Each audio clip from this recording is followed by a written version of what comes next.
जहाज उड़ने के लिए तैयार था। उसे किसी कॉन्फ्रेंस में पहुंचना था, खास उसी के लिए आयोजित की जा रही थी वो कॉन्फ्रेंस।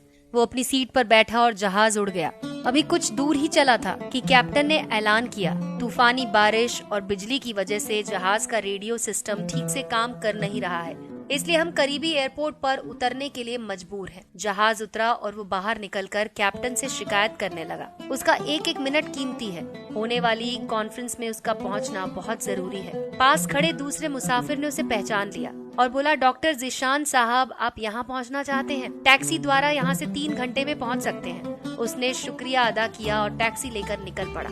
लेकिन ये क्या, आंधी, तूफान, बिजली, बारिश ने उसका चलना मुश्किल कर दिया। फिर भी वो चलता रहा। अचानक ड्राइवर को एहसास हुआ कि वो रास्ता भटक चुका है। नाउमीदी के उतार चढ़ाव के बीच उसे एक छोटा सा घर दिखाई दिया। इस तूफान में वही गनीमत समझिए कि गाड़ी से नीचे उतरा और दरवाजा खटखटाया। अंदर से आवाज आई, जो कोई भी है अंदर आ जाए। दरवाजा खुला है। अंदर एक बुढ़िया नमाज पढ़ रही थी। उसने कहा, माँ जी, अगर इजाजत हो तो आपका फोन इस्तेमाल कर लूं। बुढ़िया मुस्कुराई और बोली, बेटा कौन सा फोन? यहाँ ना बिजली है ना फोन, लेकिन तुम बैठो, सामने चाय रखी है, प्याली में डालकर पी लो, थकान दूर हो जाएगी और खाने के लिए कुछ मिल जाएगा, खा लो, ताकि आगे का सफर कुछ आराम से कटे। डॉक्टर ने शुक्रिया अदा किया और चाय पीने लगा। बुढ़िया नमाज और दुआ में मशगूल थी। एक बच्चा कंबल में लपेटा पड़ा था, जिसे बुढ़िया थोड़ी देर में हिला देती थी।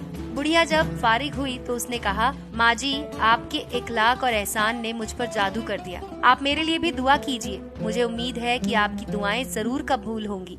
बुढ़िया ने कहा, नहीं बेटा, ऐसी कोई बात नहीं। तुम राहगीर हो और राहगीर की खिदमत करने का हुक्म अल्लाह ने दिया है। मैंने तुम्हारे लिए भी दुआ की है। खुदा का शुक्र है, उसने मेरी हर दुआ सुनी है। बस एक दुआ की कबूलियत में शायद उसे ज्यादा समय लग रहा है। जब वो चाहेगा उसे भी कबूल कर लेगा। तब डॉक्टर ने पूछा, कौन सी दुआ? बुढ़िया ने बताया, ये जो बच्चा तुम्हारे सामने अधमरा पड़ा है, मेरा पोता है। ना इसकी माँ जिंदा है ना बाप। इस बुढ़ापे में इसकी जिम्मेदारी मुझ पर है। डॉक्टर कहते हैं इसे खतरनाक मर्ज है जिसका वो इलाज नहीं कर सकते। कहते हैं एक ही नामवर डॉक्टर है, उनका नाम है ज़ीशान। वो इसका ऑपरेशन कर सकते हैं। लेकिन मैं बुढ़िया कहाँ उस तक पहुँच सकती हूँ?